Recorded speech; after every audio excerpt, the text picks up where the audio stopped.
Once, so each month 100 meetings thereabout. Your critics argue that you're slowly reintroducing the culture of kingmaker in Mount Kenya region, that you would go to the lengths of decampaigning Mount Kenya political leaders. And mind you, it's not based on how they've served the people in their constituencies, in their counties. It's simply based on their political affiliation. Well, to start with, there is no crime in being a kingmaker. Politics is about king-making. If Rigathi Gachagua and the mountain will be the kingmaker in the next election, so be it. There's nothing wrong. And by the way, we'll be king or kingmaker, either way. And there's nothing wrong about that. That is politics, and it's the practicality of Kenyan politics. Number two, there's nothing about Wamunyoro. Wamunyoro is just my home. It's simply I've shifted the base from the official residence of the deputy president to Wamunyoro. I was removed from office, but my followers went with me. So I'm still a leader with a serious weight in the country. And that is why they troop to Wamunyoro. And nobody comes for money there. They bring food, they bring goats, they bring chicken, they bring bananas. They come to see their leader and consult with him. Okay. You know, William Ruto had cheated the MPs from Mount Kenya region that once I'm removed from office, in 2-3 weeks I'll be forgotten. I think he must be having a shock of his life because he didn't understand our people. He was not one of us. We elected him. At a certain point, he imagined he's the leader of the mountain. And I tried to talk to him. I thought, you are not the leader of the mountain. You are just a beneficiary of the mountain's people destined for betrayal. They just voted for you because they felt you had been betrayed. And because they hate betrayal, they voted for you and followed you. But you are not their leader. I'm their leader. And he couldn't take it. And he thought that he'll get rid of me and life will just continue.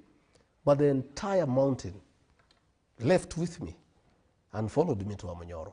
That's why you find the places of beehive of activities. The meetings you see in social media are the few that we report. There are many other meetings. You know ourselves, we are descendants of the Mau Mau struggle. We are very secretive people. We do meetings, many meetings have been done, and very serious decisions have been made by the community of how we proceed going forward. What decisions are this? One, the decisions have been made. One, that we are through with the President William Ruto for 5 reasons. One, he has betrayed the mountain. Number two, he deceived us that he'll work for us, he'll do our projects, he'll fix the economy, he'll make sure business is thriving. He has done the exact opposite. He has destroyed the health system. SHA is not working, patients are suffering. Today, the private hospitals have discontinued that program. The university financing model, he destroyed it. University students are at home. Okay. The economy is destroyed. Overtaxation, destruction of business, evictions, demolitions. Really, you know, the country has come to a standstill.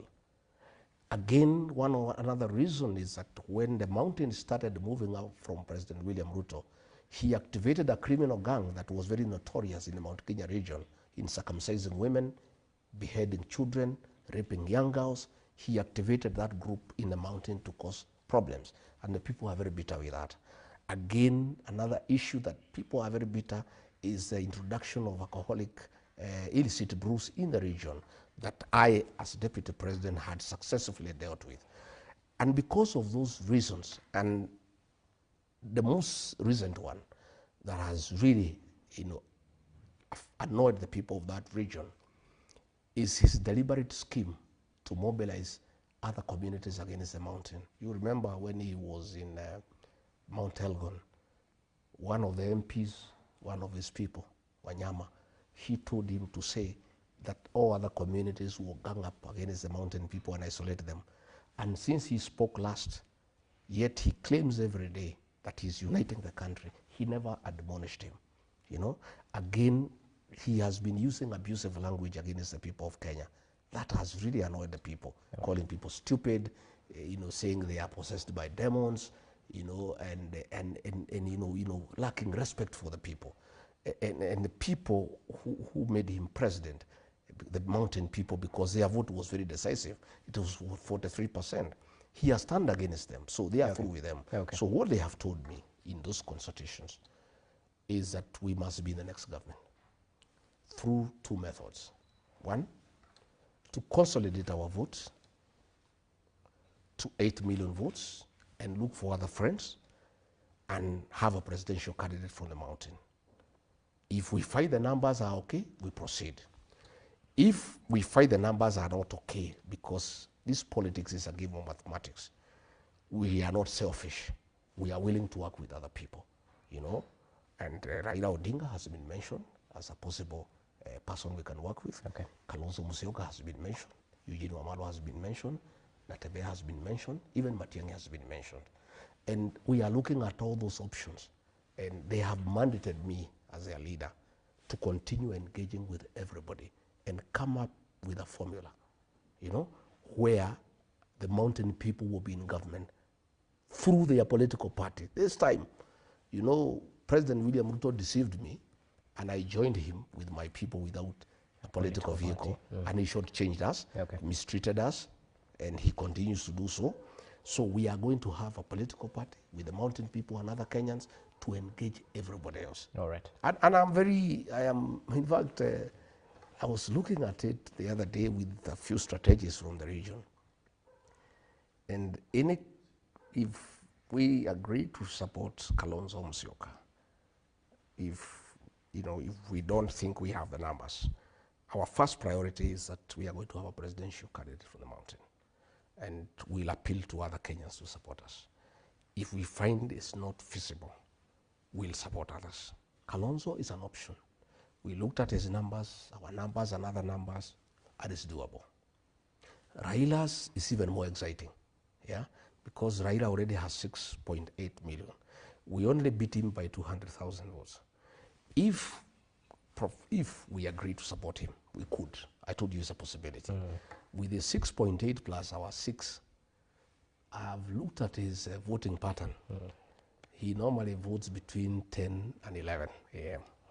If we agree to support him, before he votes, he'll be president. That you can take to the bank. Okay. We are looking at the Mulembe Nation. Okay.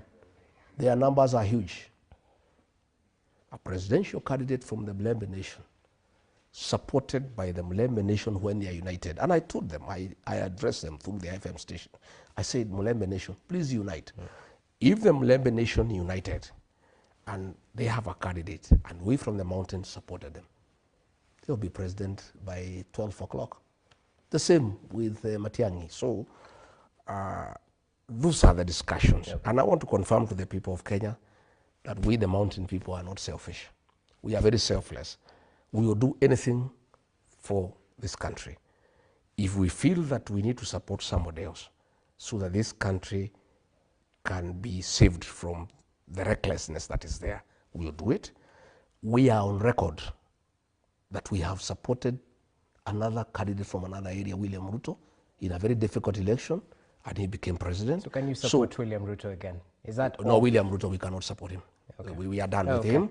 And it's also not good for the country. Okay. I have to take you back because I asked you, why are you making sure that you decampaign members of parliament, not based on their track record, but because of their allegiance, their political allegiance? I am not decampaigning anybody for whatever reason. The mountain people hate betrayal. Ask William Ruto, he's a beneficiary of the community's district for betrayal. But they are even more angry when they are betrayed by their own. The community has told me. It's not me, I don't have a problem. By the way, I'm a very forgiving man. I'm a very staunch Christian. My wife here is a pastor, and she talks to me about forgiveness all the time. And she doesn't allow me to have a bitterness. She makes sure that I'm always amiable and open to forgive anybody. Okay. All those people who were against me, I've forgiven them. But they were also against the community. They made sure the community is embarrassed. The community became the laughing stock of other communities. When other communities are running behind their own, them, for cheap money, they betray their own community. The community has an issue with them. It's not me. And if they come to me and persuade me that they'll work for the best interest of the community and the country, I am willing to take them along. So if your people tell you But they have to a work job with President William Ruto, but they have a job. The people have already told me they don't want. okay. Already, I've consulted them and I asked them. Oh, okay. I asked them, can I work with William Ruto? They said no. He has betrayed us. It's over. That's it. He cannot. We don't. Betrayal in my community is a taboo. It's an abomination. It is never forgiven. It is punished. And I can tell you, many people that I've talked to will come up will be on the queue at 3 a.m. not to vote for anybody, but to vote somebody out. So those MPs, Yeah. let them go and talk to the people, not me. I have no problem against them.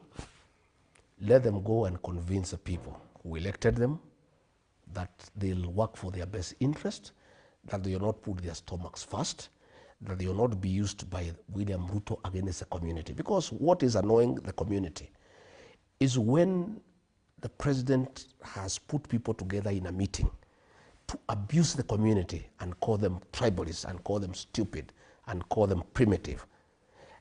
Members of parliament and senate from our area normally clap for him.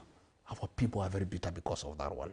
So if they can go and convince the people that they mean well, that they have reformed, that you will not betray them, that they have changed their character, that they can be relied upon to defend them and their interests, fine. Yesterday I was in Meru. Mother Kome is being fought by the president. The senator is not speaking. The MPs are not speaking. People are bitter. People are livid. And they are waiting for them in 2027 because they are saying, how can our daughter be ostracized? And you are there clapping for the man who is doing that and you are doing nothing about it. So another communities don't do that. And they are saying, they have noted, they looked at what happened in the defense of Wetangula by the people of Western. They looked at how Nurdin Haji was defended by the people from Northeastern Province. Yeah, okay. But the people of the mountain, the president is using them against their own people by paying them small money. So they have a big problem with the people, not with me. Yeah, okay. So it's not me who is campaigning them. It is the people who tell me we want nothing to do with those characters. Who am I? Me, I'm a servant of the people. I listen to the people. Okay, well noted. So you seem to hint that perhaps a grand coalition